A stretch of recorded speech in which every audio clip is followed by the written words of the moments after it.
છે અને કોંગ્રેસ પરિવારને આજે આપ સૌને આમંત્રણ આપીને એમના જન્મદિવસ સાથે સંવિધાન દિવસ અને આવનાર સમયમાં કોંગ્રેસ ઝીરો ગ્રાઉન્ડ ઉપર જઈ લોકો વચ્ચે જઈને એક વિપક્ષની ભૂમિકા હોય કે આવનાર સમયમાં એ ગુજરાતની અંદર સત્તામાં કઈ રીતે વાપસી કરે એવી ઉમદા ભાવનાથી જેણે આપ સૌને આમંત્રિત કર્યા છે એવા આદરણીય ભરતસિંહજી સોલંકી સાહેબ, વિપક્ષના નેતા આદરણીય અમિતભાઈ ચાવડા સાહેબ, જગદીશભાઈ સાહેબ, આમ નામ લેવા જો તો સ્ટેજ ઉપર બિરાજમાન સૌ કોંગ્રેસ પાર્ટીનું વરિષ્ઠ નેતૃત્વગણ, આપ સૌ વડીલો, યુવાન ભાઈઓ અને બહેનો, મને સાહેબે 2 મિનિટનું કીધું છે અને સૌભાવ પ્રમાણે 2 મિનિટમાં પૂરું કરું છું.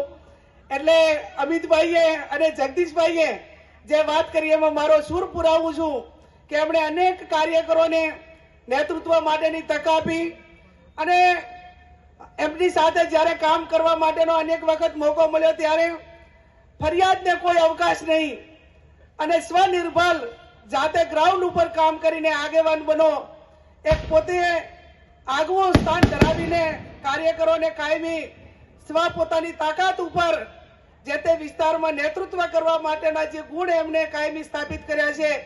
હર હંમેશા સંઘર્ષ એ એમનો કાયમી મંત્ર રહ્યો છે અને કોઈ પણ પરિસ્થિતિની અંદર કાર્યકરને મનોબળ પૂરું પાડવા માટેની કાયમી એમનો સ્વભાવ રહ્યો છે, એમની સિસ્ટમ રહી છે, એમનો રાહ રહ્યો છે, પ્રેરણા રહી છે.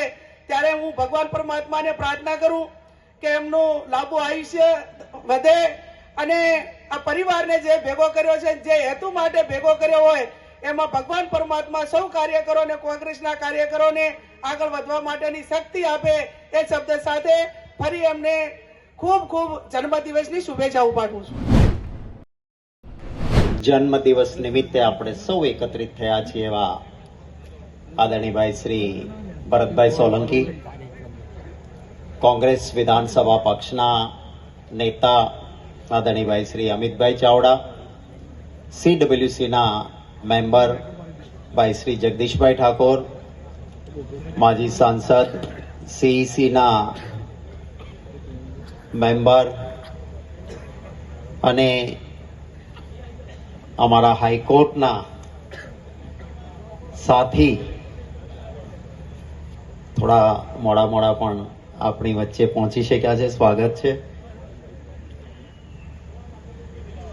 અહીં ઉપસ્થિત જેમને શંકરાચાર્યજીએ પણ જેમના વખાણ કર્યા, બનાસની બેન, પાર્લામેન્ટની બેન, દેશની બેન, ગાયની બેન, અમારી બેન ગેનીબેન ઠાકોર, સોનલબેન, માનની ધારાસભ્યશ્રીઓ, માજી ધારાસભ્યશ્રીઓ, કોંગ્રેસ પરિવારના અહીં ઉપસ્થિત સજ્જનો, સન્નારીઓ, યુવાન સાથીઓ, પ્રેસ અને મીડિયાના મિત્રો,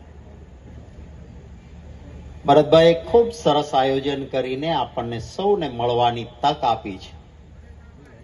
આમ તો અંગ્રેજીમાં એવું કહેવાય છે કે ભલે ગમે તેટલા વર્ષ થયા હોય પણ જેનો જન્મદિવસ ઉજવાતો હોય એ બર્થડે બોય કહેવાય.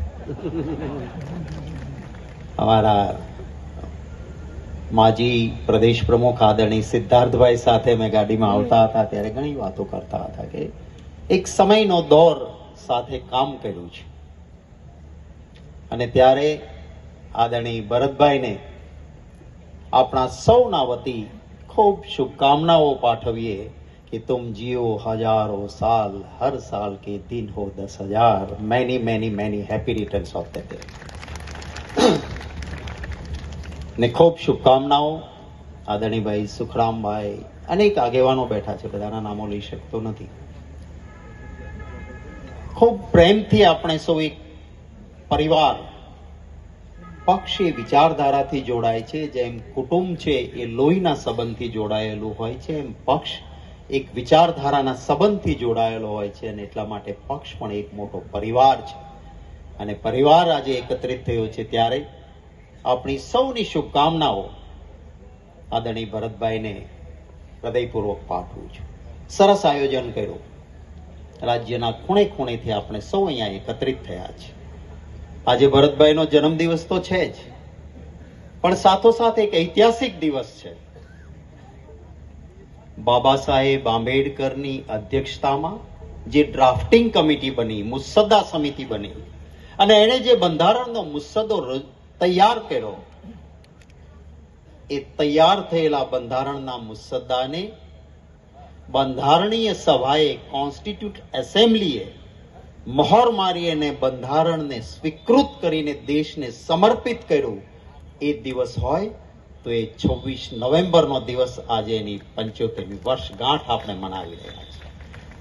આવા દિવસે મળ્યા છે અને આપણે સૌ અહીંયા કોંગ્રેસ પરિવારના સભ્યો એકત્રિત થયા છે ત્યારે ગૌરવ લઈ શકીએ કે 26મી નવેમ્બરે બંધારણ સભાએ બંધારણનો સ્વીકાર કર્યો. આ ઐતિહાસિક દિવસ છે અને આના એક દિવસ પહેલા એટલે કે 25 નવેમ્બરના રોજ બાબા સાહેબ આંબેડકરે, એની પણ આજે 25મી નવેમ્બરે વર્ષગાંઠ ગઈકાલે, બાબા સાહેબ આંબેડકરે જે ઐતિહાસિક પ્રવચન આપ્યું, જે કોન્સ્ટિટ્યુટ એસેમ્બલી બંધારણીય સભાની ચર્ચાઓના પુસ્તકના પાનાઓમાં અક્ષરશઃ લખાયું છે.